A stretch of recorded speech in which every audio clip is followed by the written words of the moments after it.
Hey, how's it going, everybody? This is Joey Galvez, one half of your host of Explain Yourself, and I want to let you guys know about a really cool book from our friend of the show, Eli Shockey. This one is called The Greylock, and it's a story where magic is a commodity. Potions are sold at corner stores. Orcs and dwarves earn a living in cubicles, not on the battlefields. But there are those who resist the house's magic's laws. Branded a criminal and forced to live as a wand for hire, there is a spell slinger they call the Greylock. Check this one out. You guys can pre-order issue 3 right now with code JAN241939, and make sure you guys are heading over to your favorite LCS and letting them know that you want Greylock number 3, and maybe pick up the first 2 issues. You could do that at the Scout web store. So make sure you guys are grabbing the Greylock number 3, JAN241939 at previewsworld.com.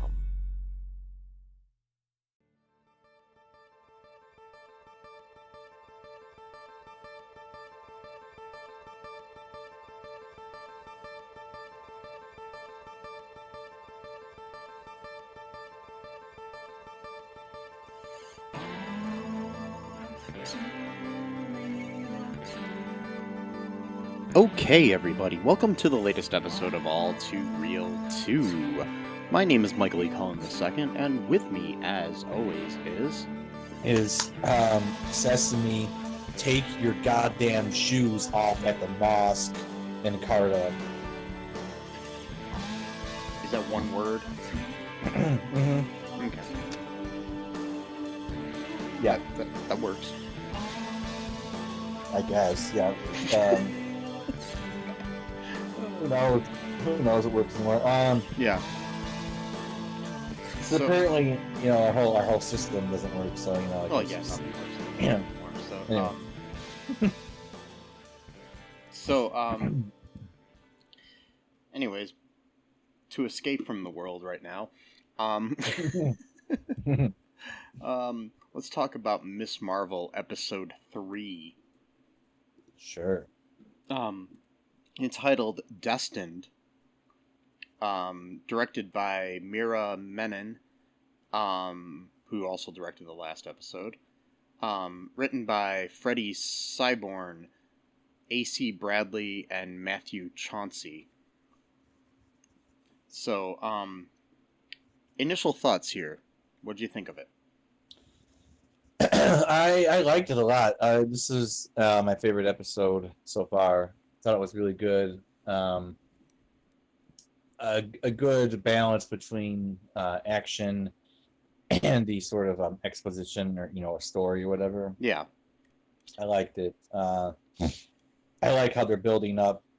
Her character. Hopefully, this will not only be a one season thing. Maybe they're building up to because right now it seems like they're just kind of building up her character. Yeah. Well, she is going to be in the Marvels, so Okay. So, yeah.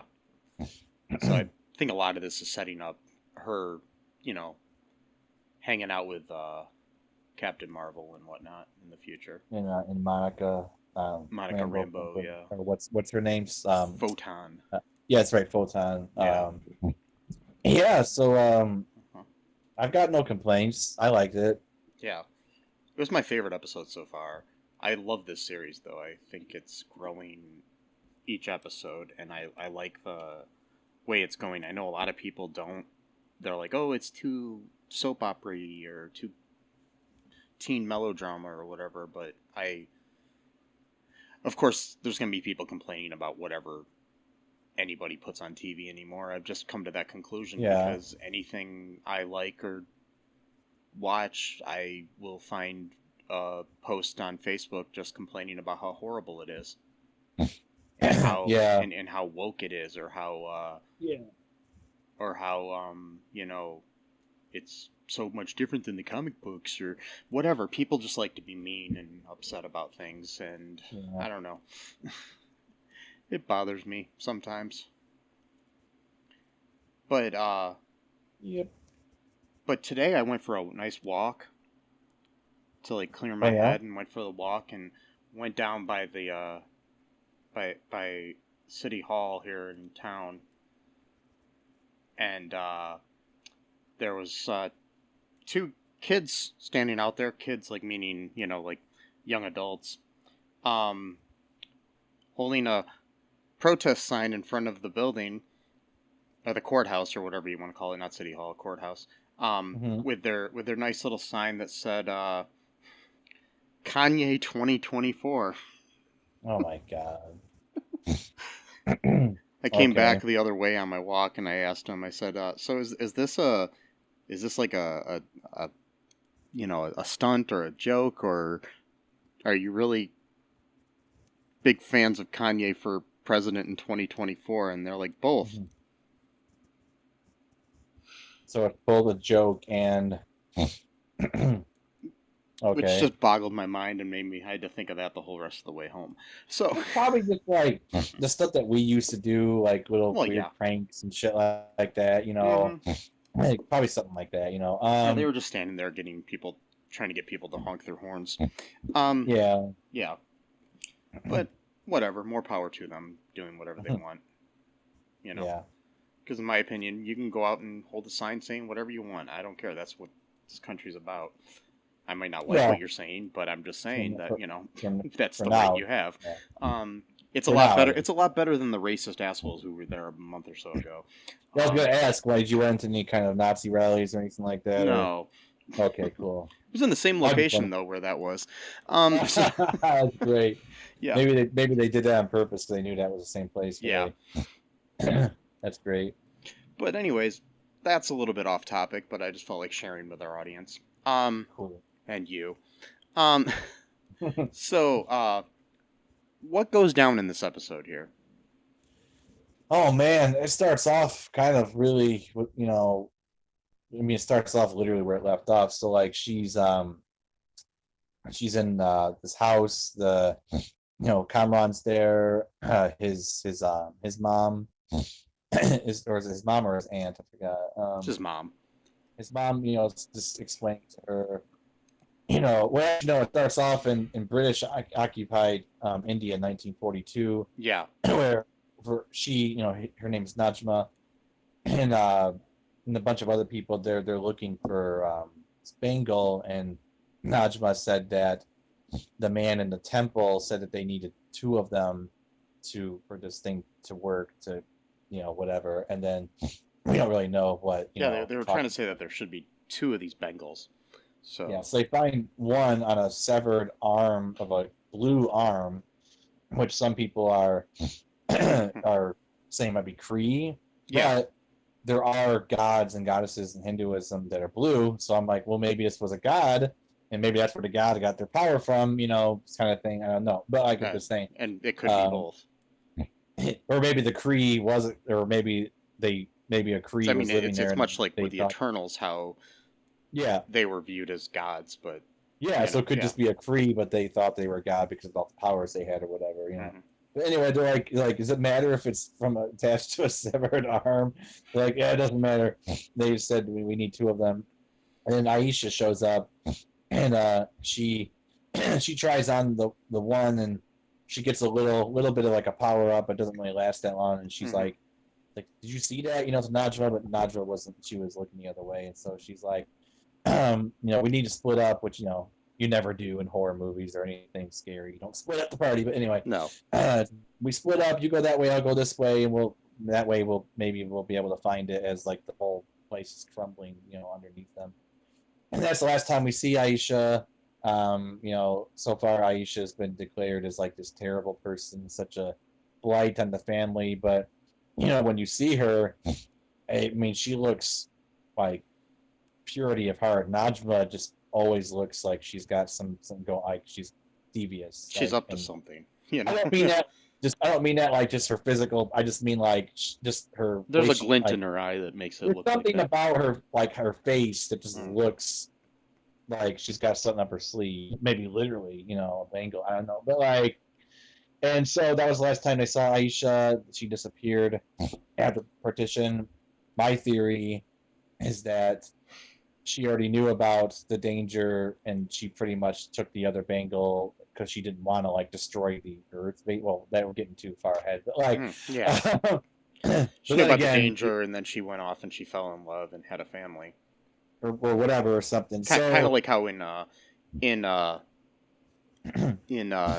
Shang-Chi, his mom, was supposed to be really important in this other realm, and so was, his dad and everything, and they fell in love and kind of, yeah. Basically, he went off to become an asshole, and yeah. And plus, too, I saw a video recently. I didn't watch all of it, where it actually looks like they're standing on the 10 rings inside that cave or whatever they're in, trying to look for the bangle. And there's like a theory of maybe Wenwu was kind of looking for more power for himself and knew about the bangles or whatever, which would make sense because the 10 rings, if anyone hadn't seen that, but then again, it's been like a year since it came out, but almost a year. He was using the 10 rings in a very sort of just mediocre way, like not really exercising their like full potential of what they actually were. So knowing him, he probably wasn't satisfied with only the 10 rings. He probably wanted something else that would give him power too, and probably just use that in a very mundane way and not really reach like their full potential. So that would kind of make sense of kind of sending them. And who knows, maybe he was the one that was causing it to crumble. Like, oh, once they find it, I'll just kill them and I'll take the bangle for myself, type of thing or whatever. Who knows? I'm just saying that. Look, it was kind of interesting. Because then again, he had this 10 rings was like apparently the secret society that ran the entire world, but yet so was Hydra, and yet so was the other Russian. So apparently there's like 3 secret societies that control the world history. Okay, I guess, whatever. And anyway, or maybe one of them is like the real controller of the other 2, but they don't even know that they've been infiltrated. So maybe it's a 10 rings that controls the other 2, or maybe it's Hydra that controls the other 2, or maybe it's the other Russian one that controls. We don't know, And there's so many multiverses too, so it could be anything. Who knows? True, or it could just be an oversight in the writers too. But no, never. So what I'm saying, they gotta keep track of like 80,000 movies, like and like 400 TV shows. I think at some point it's hard to juggle all of that information and like, oh shit, we made a fuck up here or whatever. Like, anyway. No, they would never do that, and nobody's ever done that in the history of any kind of writing ever. No, not at all. Like, it's not like they even forgot Will's birthday in Stranger Things. No, that never happened. That was his birthday. Well, we forgot about it. Sorry. Yep, no. They didn't know that it was March 22nd. But anyways, exactly. So anyway, so we get that scene, and then Najwa's telling Kamala, like what's going on, like who they are. And she asks them like, well, what are you, or what should I call you? And they're like, well, we've been called, many different things. She kind of goes through like a list, like the clandestines, the Majnun, the unseen. It's like, but we're mostly called Jinn. And she's like, wait, did you say Jinn? And then it goes into the credits, like, So technically, Kamala is part Jinn, or at least half Jinn, or quarter Jinn, or whatever. They had been banished. In the comics, there is a group of people called the Clandestine. Mm-hmm. Like, it's one combined word, but it's the D is capitalized in the middle of the word, so it's like Clandestine. Oh, Destin, like that's interesting. In the episode's called Destin. Interesting. Yeah. So yeah, it's just kind of interesting. So in the comic book world, they're also referred to as the Destines. They're a fictional secret family of long-lived superhumans appearing in Marvel. They were created in 1994. They basically there's an altered villainous version of them appear as basically they're trying to say that this is the basis for the villains in Miss Marvel, the TV series. So, okay. But in the comics, they're like all different types of creatures, and one of them is a djinn. Okay. So that's interesting. I mean, there's not, it's probably just an appropriation of the name as opposed to being a direct translation of them, because in the comics they're heroes. So yeah, yeah, yeah. These are just, they said that they were exiled and they want to go back to their Noor dimension, which Noor is Arabic and Urdu for light. yeah. And like, I don't know if it actually literally means light, like, and what they mean for it, but they live, which, I don't think anyone's ever asked why were they exiles? Like, were they bad or like what? Well, hopefully that gets explained in a future episode. I mean, Aisha doesn't seem bad, but maybe there was like a whole group thing where you just punish the entire group, type of thing. Yeah. Even though, like, kind of like in school when they would punish the whole group if one student was bad, which is totally fucked up. But anyway, it could be something like that. Because like Aisha, I don't know. I just looked at her and she just looked pure of heart to me. She did not look like a villain at all. Najma, very much so. So I can't really. So I'm thinking Najma may have done stuff and then blamed it on Aisha, and that's what led to the stories of her being like this shame on the family. Possibly, yeah. I don't know, but I'm just wondering. Because she did say something about later on about being betrayed. I'm going ahead. I'm not great at chronology these days. I just kind of talk. Well, that's fine. So basically, what we ended up having, so they have this little thing where they find out what's going on. Yeah, and they also say that the Bengal might be able to help them return, but they need Kamala's help. Right, because it doesn't really work on them. Yeah, because they're actually from this other dimension. Whereas, she even said that Kamran might eventually tap into his own powers at some point, or something will ignite them, or whatever. Because they're kind of half, Well, he is definitely half jinn, whereas Kamala might be like only quarter because of how many ancestors she has. How many generations it is. So Kamran might actually have more power than she does, technically. Right now, he hasn't really showed any indication. Other than super strength, it seems like they have, as like a given, it seems like. They seem like they're just a little bit stronger than regular humans are. Yeah. But that just might be just because they are like special beings, kind of, And they haven't aged. I mean, they look like they've been around for 100 years or more, and they look like, young. So they must be at the same age that they were when they got banished, essentially. Yeah. Like they've never aged like a day, really since that time. But Kamran is actually 17, so. Well, yeah, because he's the son of I'm trying to figure out who's his dad. I don't know. Yeah, we know his mom. Then again, it could have been one of those things where maybe she killed her husband. I don't know. Or her type of people can just, asexually procreate. I don't know. Maybe. I mean, yeah, it could be. It's possible. I mean, we don't know. I mean, it's their jinn. They could do. Yeah. And then, anyway, so yeah, she goes home and she's like really excitedly talking to Bruno about it, and he's like, "What? You didn't text me like 8 hours ago? Like, let me know you're okay and stuff like that." And then she drops the Jin card, and he's like, "Oh, I always knew there's something weird about that Kamala because he's got this sort of competition with Kamala because they both kind of like Kamala." So, and I like that one time when he throws his quip like her. Najma and her average-looking son, and like, I want to do a Community meme because there's like a scene in Community where Jeff is like feeling like really insecure about this guy at like the paintball game or whatever, and he's like, he's average.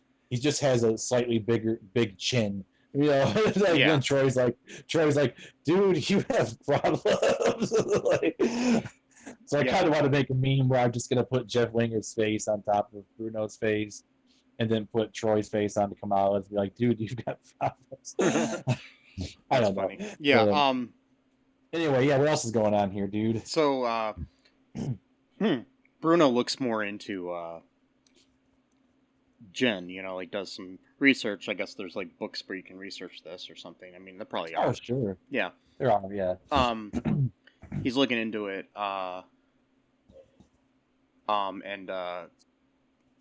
he's working at the carryout or bodega or whatever you want to call it, the Circle Q, looking it up, and Kamala's dad comes in and buys a Hostess pie that he's not allowed to have.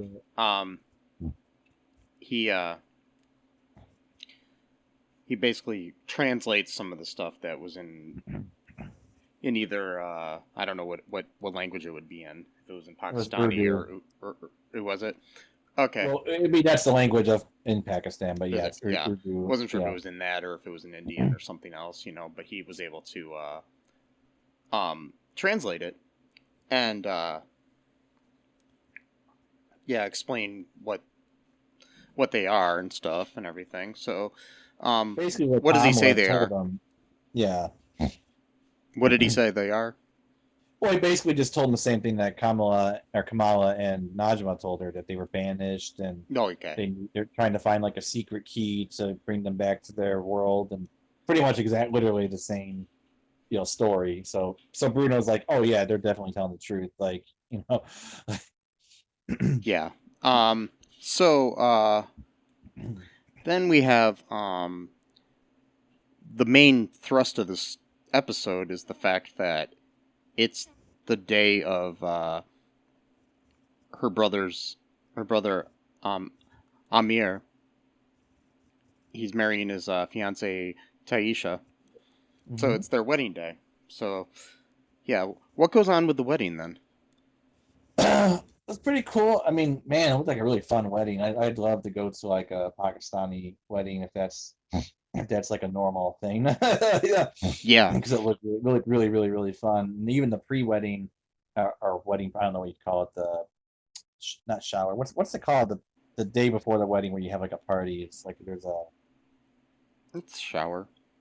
Is that what it's called? A wedding shower? Or yeah, whatever. They had a bunch of really cool looking food there and shit. And Kamala was kind of, it was revealed that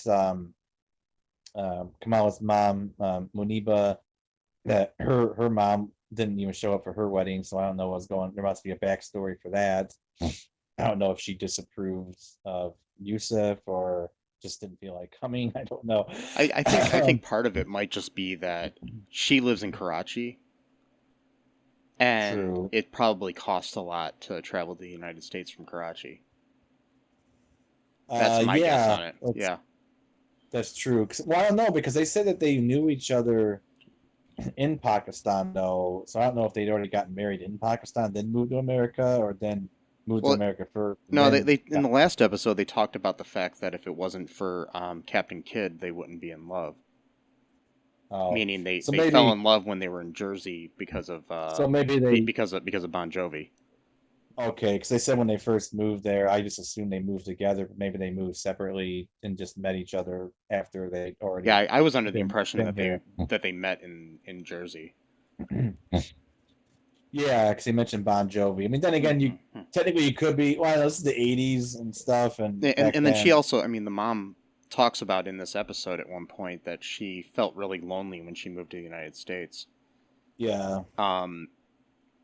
And not saying that she wouldn't have been lonely if she was married, but what I'm saying is that she said she found her family and all this other friends and stuff like that. So I'm assuming that happened after she moved to Jersey. Maybe. I don't know. Well, she did say that Aamir was in diapers though at the time. I don't know. Maybe all this is like. Oh, did she? I missed that part. Maybe because she said because her father was working all the time for very little money, and Aamir was in diapers at the time, and. Then again, this could be like an extended timeline too. It could not be all at once. Anyway, whatever. It doesn't really matter. It's just that was like a moot point. Just kind of went on tangent on. But so they had like this pre-wedding cool party with really cool food and shit like that. And apparently there's this tradition where like you have to hide like the groom's shoes or something, which seemed kind of fun. But they hid all of the shoes, not just one pair.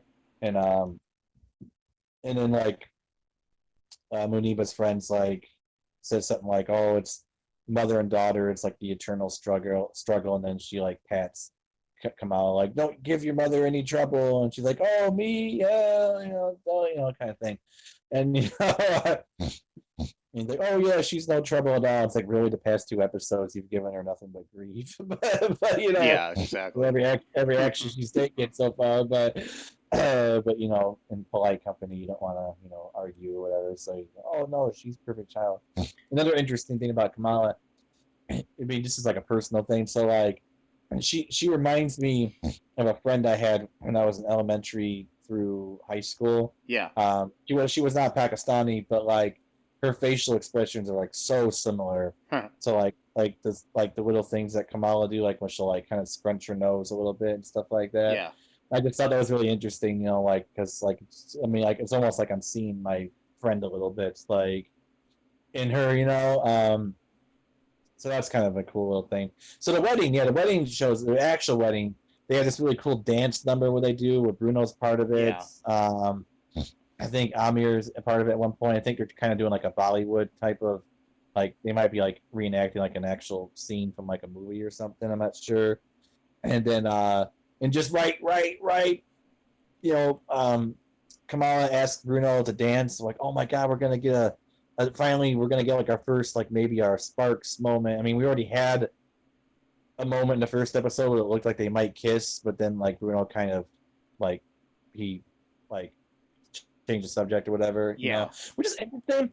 Just another point here, like, so like they're all Muslims in this show. Yeah. But like they must be like maybe more progressive minded, or maybe they're not like super really. Because I know just from my time in the Muslim community, like a guy and a girl wouldn't just be like hanging out with each other. Like, especially, I don't think Bruno is a Muslim, so that already is an issue where you're like a woman's not allowed to marry a non-Muslim man, which I think is ridiculous, but that's like the rule. A lot of religions are like that. And so I don't know. Yeah, I don't know if Bruno because in episode 2, when Nakia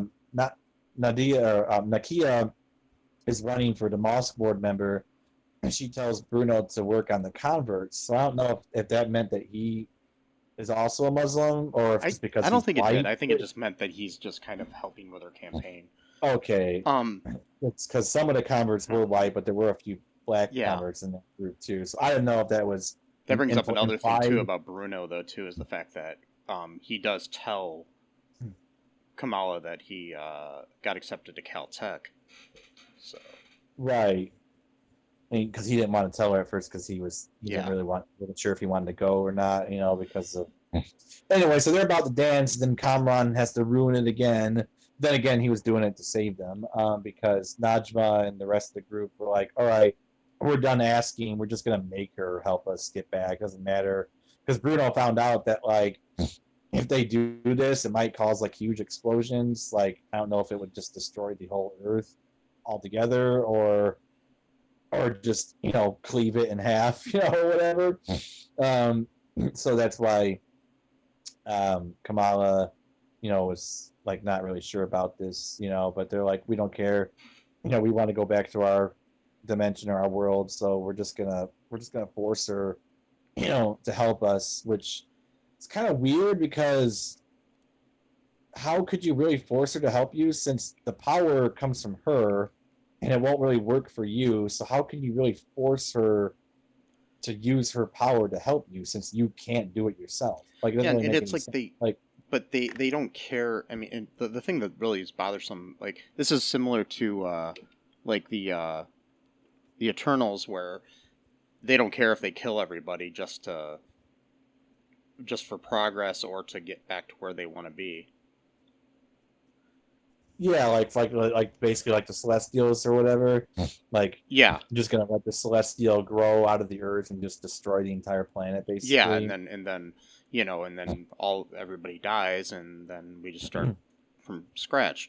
And that's almost how they feel here. It's like, we don't care if we destroy Earth or even just destroy Jersey City or whatever they're just destroying. That's gonna happen. Who knows? Because they said it's gonna be a big boom, and they didn't. He said, I don't know what kind of big boom it's gonna be, but it's like.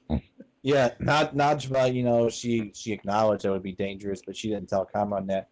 So Kamran comes to warn them. So technically, he's doing a good thing. He's not really trying to. Well, no, I don't see him as a bad guy at all. So, He's not trying to like ruin their dance or whatever. He's like they're gonna kill everyone in this building. I mean, because right that's what you need in a good as a writer in a good triangle or lovers triangle sort of thing, is because you don't want to have there be an obvious bad guy, because then it's just okay, of course she's gonna end up with this guy, Yeah, exactly. So yeah, he warns them that the group, they enter through the to the hall. So then Kamala pulls the fire alarm because she's like, I'll distract them, and Bruno's like, is it really that easy? And she's like, just stick to the classics, and pulls the fire alarm. Yeah. And then apparently someone saw her do it, or claimed they saw her do it. I think her mom saw her. Maybe, yeah. So there was like this little earlier moment before the wedding where Aamir's kind of having like the wedding jitters, and it's mainly because he's worried about he has very little money, to like start like a new life kind of thing. He's like $732, and Dad's like, wait, what's that? He's like, that's the amount of money I have in my checking account, $732.47. And his dad's like, well, I'm surprised you even had that much. I guess in the comics, he's a guy that's not really good with his money. So, and his fiance's family doesn't like that fact about him. So, but they didn't really go into that too depth. They made it more like it was an internal struggle as opposed to somebody putting it on him. Well, that's what it was, because he was in grad school, so it was more of like he's just studying. He can't make that much money because his job is basically to go to school. Because he's probably doing it like, all day, whatever, So he's like, don't worry about that right now. And he does the whole speech about family and courage, that whole, thing, whatever, Marvel thing, and then our superhero thing. And then, so that was kind of a nice moment. Kamala, she kind of witnessed that. There was a part in the episode where Kamala talks to the Amon. Because he's at the wedding party or the pre-wedding, whatever you call it. I can't think of the word. It's not a wedding shower, because that's more of like where you give. But there's a word. Well, I can't think of it. There's literally a word. Well, there's a bachelor party and a bachelorette party, but that's different. Yeah, I'm not thinking of that. I'm talking about the pre-night. There's a. Whatever. I can't think of it.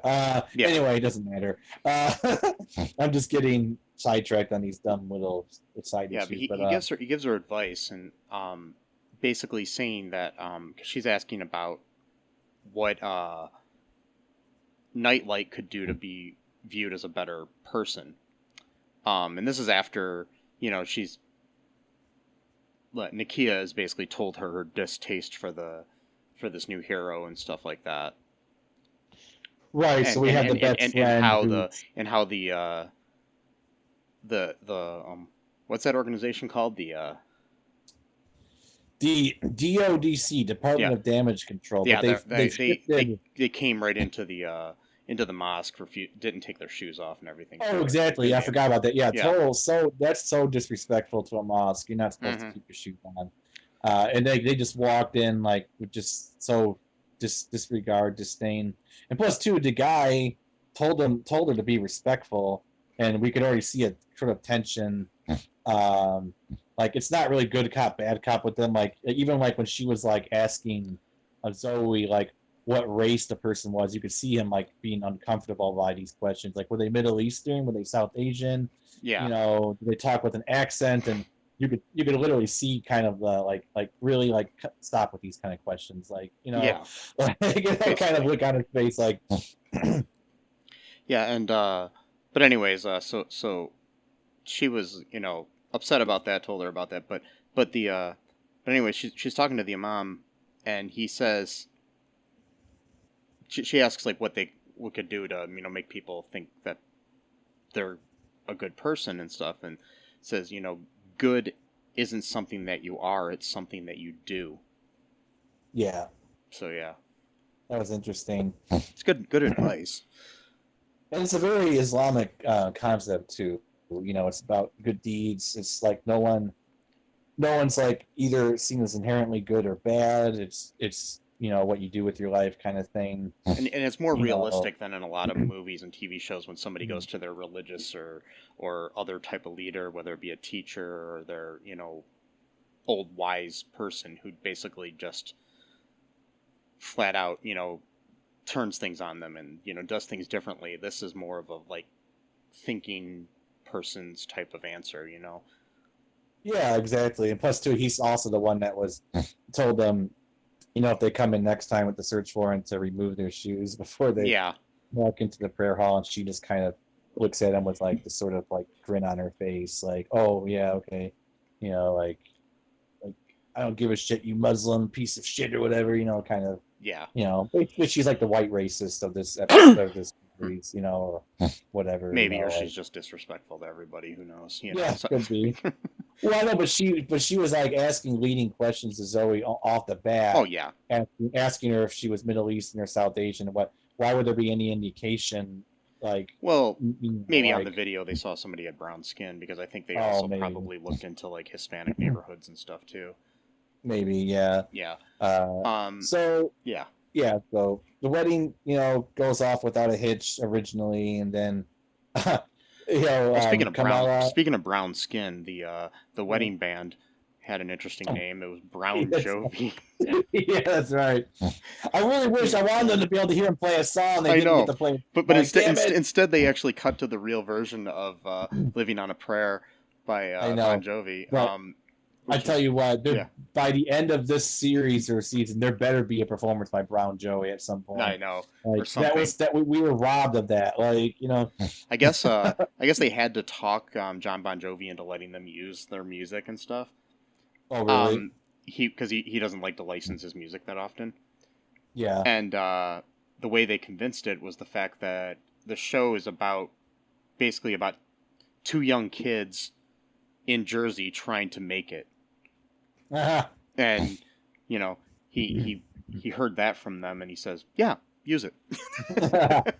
That's awesome. Yeah. So they start playing "Living on a Prayer," which is interesting. It's a song choice. As these jinn start causing problems. And they go into the kitchen. They punch a security guard at first. Then I love the scene where she's like, "Everyone, you need to get out right now." To the chefs, people working in the kitchen, they just kind of look up at her and they go back to work. And then one of the guys just randomly punches one of the chefs. The guy wasn't even in his way or anything. He just punches him just because. Yeah. And then the one woman's like, "No, absolutely not," and just drops the stuff and walks away.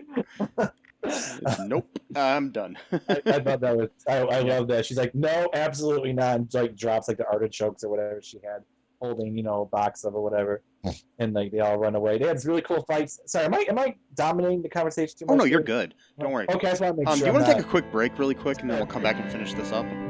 Yeah. Okay, we'll be right back, folks. No Outlet Live.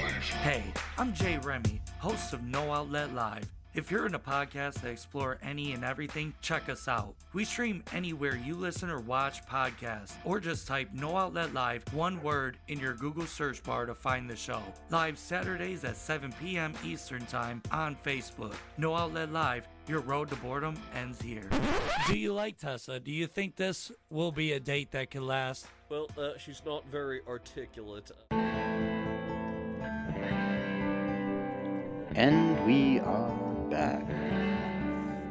So we have this big fight go on between the clandestine people and or jinn, or whatever you want to call them, and from the Noor dimension. Mm-hmm. And basically Kamala, Cameron, and Bruno are taking them on. And so they, at the end, the DODC agents arrive and capture the clandestines, including Cameron. I was worried that he died at first when he fell to the floor. Oh yeah, me too. I thought there was blood underneath his head. I'm like, oh shit. Yeah. Did he just kill off a main character already? That'd be scary and stupid on their part. But anyways, well, no, but I was I'm like he's a kid. Is that like we could kill any children now? yeah, in we're not Marvel going to kill a TV shows? 17-year-old who looks like he's 30. I mean, but well, I know. I mean, his character 17. I know, I'm joking. Yeah, he probably is like 30, but I don't know, but I don't know either. but at one point, Nakia sees Kamala using her powers, so we got that to deal with in a future. Yeah, probably. she's like, "What was that?" You know, I kind of Yeah. think if she had just shut the door or locked it or whatever with, Yeah. you know, the hardened light or whatever it's called. Yeah. Hard light. Yes. It's like, no, that's not a good name. Hard light. No. Hardened light. I wonder how That was my we're gonna name back come. in college. Oh, wait. What, hard light? Joking. Wow.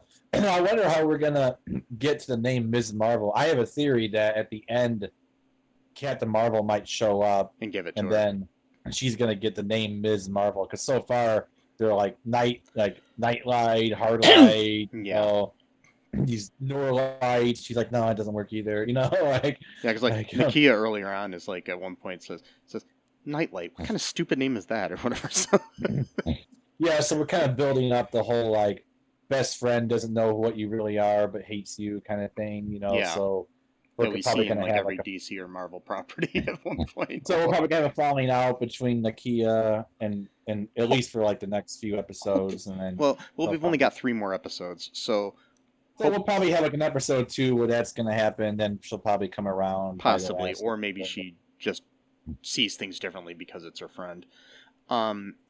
Yeah, true. It could be, you know. So Well, she was kind of pissed off that they were right in the middle of counting the votes for her election when the EODC walked in and basically upset everyone.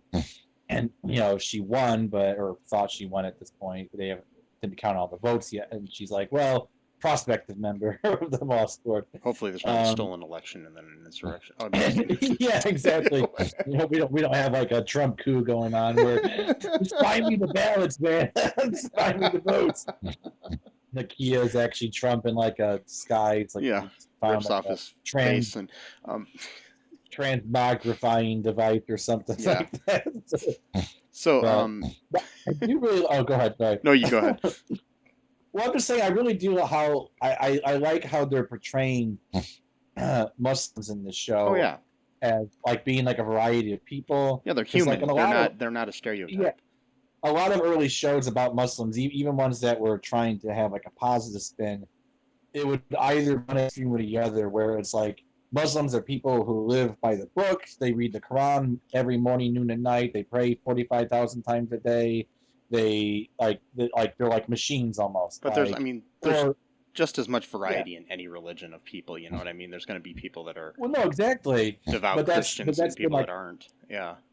Yeah, and then you got like, and the other extreme was like, it was someone who's just like Muslim by name or cultural, but like they had like really no, like just no connection at all to like the community or the mosque.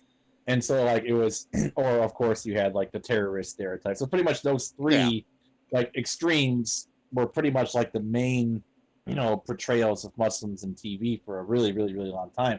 So now you got this, and you mix it in with the superhero stuff. It's just like a really, really interesting how they're portraying it. Because again, you got like Kamala.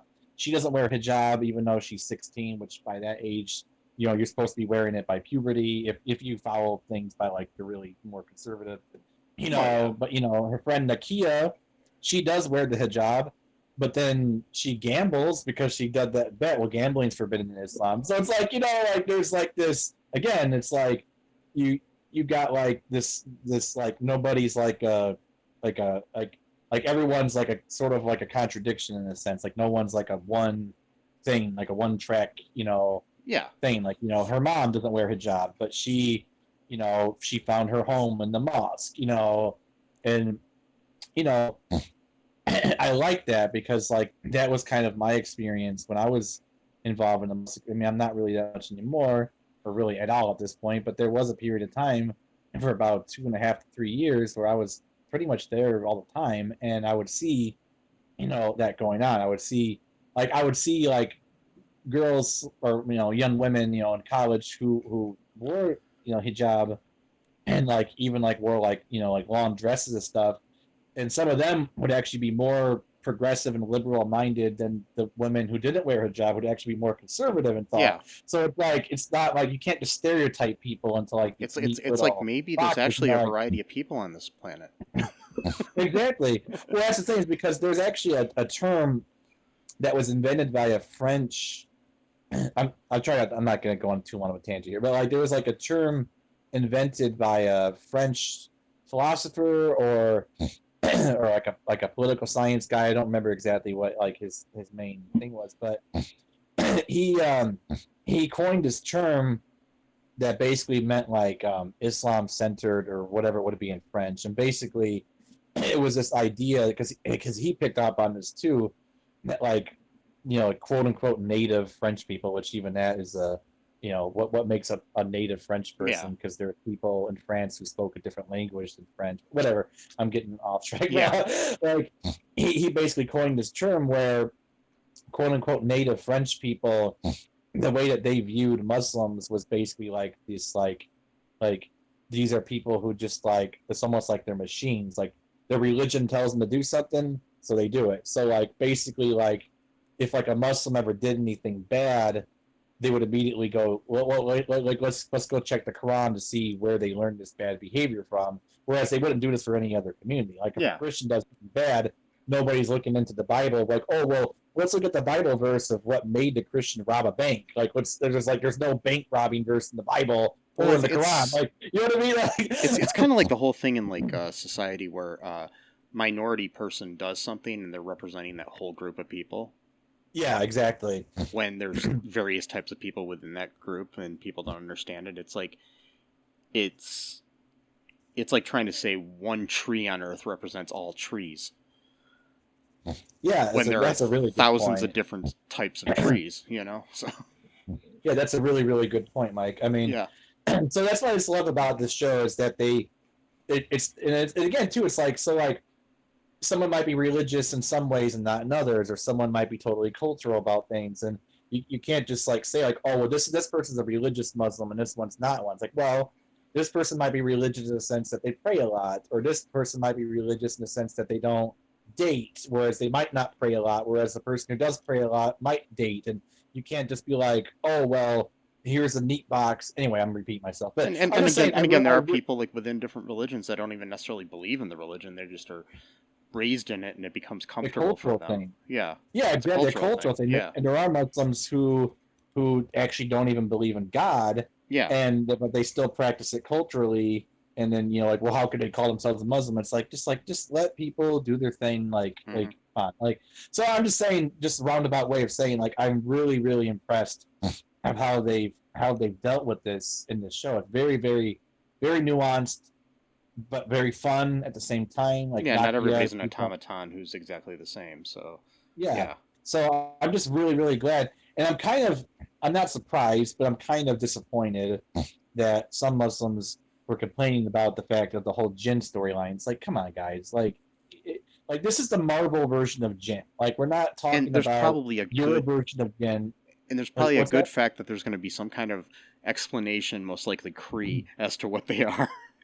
Right, because Marvel has its own universe within the universe. Yeah. So the Marvel has its own version of Jinn that doesn't coincide with pre-Islamic folklore that got into Islam, which again, the Jinn concept comes before Islam. So why are you even offended? Because this isn't even an Islamic concept. I mean, it got into Islam, but it came out of paganism. And plus, too, none of I'm mistaken here, it's either in the Quran or in a tradition that there was actually a group of jinn who actually converted to Islam because they were so inspired by Muhammad's preaching that they pretty much just joined the Muslim community as jinn and actually would pray with the Muslims like during prayers. So it's like, if jinn are so evil, well then by definition you're going against your own scripture because it says that a group of them became Muslims. So are you saying that Muslims are bad? And you see, the thing is like the negative aspect of that is just it's a headline that sells a story. It's just like I read a story once where some people in like the Nordic countries of this world were upset about Thor. Oh, okay. So it could just be one of those things. Yeah, like it's just grab a headline. They're trying to sell a paper, or not a paper, but you know what I mean, a website, get clicks. It's clickbait bullshit. So basically, they did a "we got this covered" kind of thing. Yeah. Which I haven't seen much of that. Have they gotten shut down? No, they're still sadly around. They just keep recycling. I haven't seen any of their posts on Facebook anymore at all. Like, I see them all the time, and they tend to recycle articles like over and over again. Like, so you'll think it's new, but you're just like, I just saw an article today saying that Jesse L. Martin's leaving the Flash, which was announced months ago. Yeah. It's just... Didn't we do research on this to find out who owns it and how much money they make and shit that one? Mm-hmm. They make like $500,000 a year. It's probably just one random person who does all this shit too. Probably. And it's like, there you go. They make money off this shit, and we're struggling with our pocket. Anyway. But anyways, let's not give them any more time. So anyways, at the end of the episode, Kamala and Bruno escape, and like I said, Nakia had seen Kamala using her powers. And then Sana, her noni, her grandmother, contacts her, revealing to her that she also saw the vision of a train, insisting that Kamala, and then insisting that Kamala and, is it Muneeba? How do you say it? Muneeba. Visit her in Karachi. So that's interesting. Because there was a time where she took the bangle and they both held onto it together, and they saw this vision of a train, Najma and Kamala, for Karachi, which is interesting because that could have been the very train that they were talking about in the last episode about how everyone got separated. Yeah, and I mean, it's with the partition and everything. So maybe she met Aisha to betrayed her, and she knows that. Because she took the other bangle. Because I have a theory. That's my theory. Is that I think Aisha figured out what would happen to the Earth, or at least a town or whatever, if they were to do that. And she was basically like, well, I'd rather live out my life as an exile than like destroy a planet, basically, kind of thing. That's my theory. Just by looking at her, the way she looked, and she just looked like pure to me, like sincere, you know. So that's my theory of I think she found the other bangle and just ran off with it, is my thinking. My fear with this, though, is that we're going to go to Karachi. Not that I have a problem with that, but that we're going to leave the safe little atmosphere we created in Jersey City, where we're actually getting to know these people, and I like the kind of slowness of the fact that we're in that city and stuff like that. I guess it would be cool to see different parts of the world that we haven't seen in Marvel in the past, because, Jersey is basically just, I don't know, New York's toilet. And well, that's what they say. I'm just joking. I know that's what they say. It's a I know, joke, I'm just joking, but yeah. Well, I agree with you here, because it kind of did that with Moon Knight, and I watched Moon Knight again recently too, and I did watch the third episode again. And I was kind of like, after I watched it again, I'm like, it really isn't that great of an episode actually. I mean, there was action in it, but it was like, they had 2 episodes building up everything in London. And all of a sudden, and then we leave London and we go to the Middle East, and we're like, okay, what, And then we spend the rest of the series in Egypt, essentially. Yeah. Since episode 3, So I just hope they're not repeating that with this show. That maybe we do end up in Karachi, but we don't need to spend 3 episodes in Karachi. Yeah, the whole time in Karachi. At least then, though, we would get at least 3 episodes instead of 2 episodes. With the Moon Knight, we only got 2 episodes in London, and the remaining 4. Yeah, in Egypt. Which again, I got nothing against Egypt. It's just that it was it just wasn't. Totally... Yeah, because it's like on other shows. Like it would be like if you had you set up a show like Cheers, for example. You set it up where it's taking place in a bar for the first 3 or 4 episodes, and then all of a sudden we're in Karachi. Exactly. Which I'm not sure operating a bar in Karachi would be very successful. But I'm just saying, like we leave that bar in Boston, and all of a sudden we're in Karachi for some reason, or somewhere else. You might be able to have like a speakeasy bar. Yeah, I don't know, like a legal bar. Because I think in the 80s. But even differently, like we're not even in a bar anymore. We're just all of a sudden somewhere completely different. Because that's what it would feel like with this. Because we've gotten used to being in Jersey City in the MCU version of Jersey City. Right. And then all of a sudden we're just then, in a different country altogether, you know. Yeah. So it's well, that's where Sam and Diane start a tea shop, and then that's where Kamala goes in there and orders a tea. So, and and then Diane's wearing a hijab, because she lives like in a Muslim country now, and Sam is, he's serving up his coffee and tea in the cafe or whatever, and we should do a sketch about that where Sam and Diane moved to Karachi, and it's I don't know. That would be different. Yeah. But before that, though, we do get a thing where Kamala shows up, and her mom asks her if she pulled the fire alarm. Yeah. And they're like, we can't help you if we don't know what's going on with you. That whole because I think she's in on what's she's kind of guessing what's going on in a way. From like the timing of everything, like where when it's like, oh, Kamala goes to AvengerCon, this new superhero shows up, and she talked too about the bangle, said it's junk. Yeah. And she looked at it.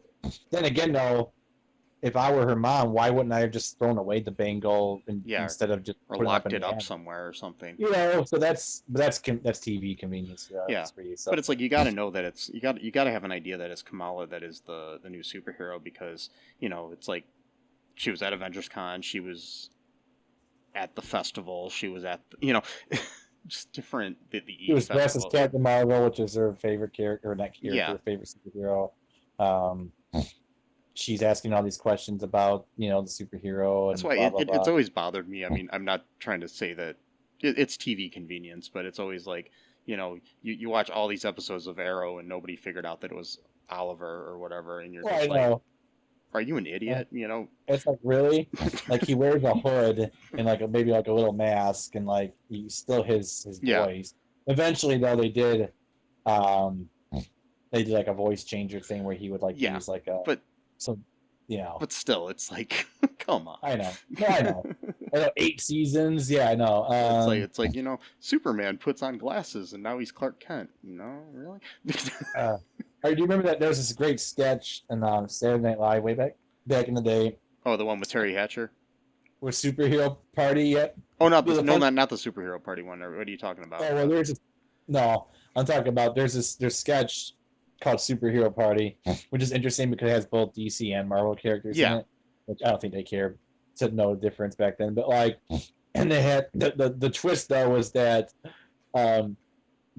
Lois was actually married to Superman, not Clark, so he's dressed up in a super, there was a monologue one time on there with Terry Hatcher back when she was on Lois and Clark. And all the guys in the cast would come up and talk to her, and they'd be wearing glasses, and she wouldn't recognize them. And then they'd take the glasses off, and she'd be like, "Oh, it's you, David," sort of thing. And then, then at the end, Tim Meadows took off the glasses, and she still didn't recognize him because it was talking about how little he was used on the show at that point. So. Wow, wow, yeah, thick burn, man. Yeah. So then she goes up, and she's like, I can't tell you, I'm sorry, or whatever, and she goes to her room, and then that's when she gets the call from her grandmother. Yeah, who asks her to come to Karachi. But she wants both her and her mom, which is interesting. I'm not sure why she wants her mom to come. But because that's why I don't want it to go to Karachi necessarily, because if it's just going to... I mean, I guess it would be cool if it's just her and her mom, but we're not going to have Bruno or Cameron or Nakia or anybody else. Yeah. Well, maybe they will all come. Who knows? Yeah. But, hopefully it's just one episode, and then we're not going to be getting the rest of the show there, hopefully, but we'll see. Yeah. I am kind of worried about that a little bit too, because it's come on, we got this great world building going on. What about Nakia? Because we got that cool thing going on with the friendship might be somewhat fractured, because she kind of didn't like this new superhero. It seemed like, I mean, she already called her budget Captain Marvel by episode 2, so it's she already kind of has some sort of disdain already for her, I guess, for some reason. Not sure why, but maybe she just doesn't like superheroes or something. Or it could be just that the fact that the DODC was like targeting in certain ways the mosque and making things harder for things because of the superhero. Yeah.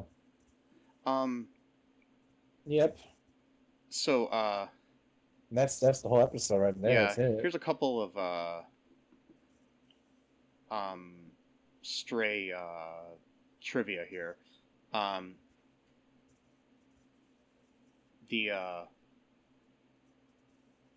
When Aamir and Taisha are getting married, an excerpt of the song Tarabina from the Bollywood film Guru can be heard in the background. This song was also previously used in the animated film Planes. Wow. Yeah. So Kamala's father discusses the strange appeal of Hostess fruit pies to him. In the 1970s and 80s, Hostess ran a well-known comic book advertising campaign with multiple publishers, including Marvel Comics, that consisted of often silly one-page stories where the superheroes would defeat villains with traps using Hostess baked snack goods as lures or used as bribes to gain victory. Okay. Yeah. That's hilarious. Yeah, so there was just some random things that I thought were interesting. Well, technically, Kool-Aid, the Kool-Aid guy's a Marvel character. Did you know that? Well, yeah. So yeah, isn't Colonel Sanders too or something? He's either I think or Santa Claus is. Yeah, I know Colonel Sanders isn't one of the comic book, franchises. Which is hilarious because there's an episode, or not an episode. There's a comic strip where Kane the Conqueror is drinking Kool-Aid. Yeah. Or is it lemonade? I don't know. I think it was out of a Kool-Aid glass though. Yeah. And he's like, taking over the country makes me thirsty or something like that. Geez. So now there's a Kool-Aid. Call it Kool-Aid the Conqueror, I guess. If you want to. Any final thoughts about this episode before we sign off here? Not really. Alrighty. Well, I just can't wait until next week because I'm really loving this show. Hopefully you enjoyed this episode. If you did, please subscribe, share the show, like it, put up billboards in your town for people to listen to it. Donate $5,000 to our Patreon.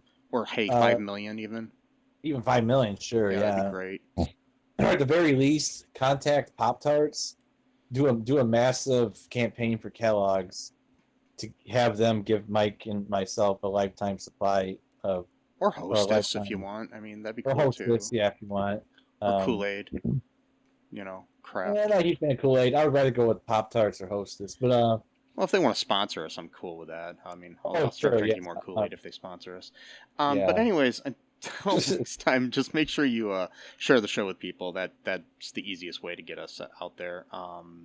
Buy some merch. Everything at all2real2.com. And now more than ever, just be good to people. Treat people like humans. Oh, what a concept. Yeah. That's all I ask. Okay? Kind of big ask. I know it is, sadly. But until next time, bye-bye. Thanks for listening to All Too Real 2 podcast, a Cullen Park production. Produced and edited by Michael E. Cullen II. Music by Matthew Haas. Subscribe and share the show. Visit us at cullenpark.com.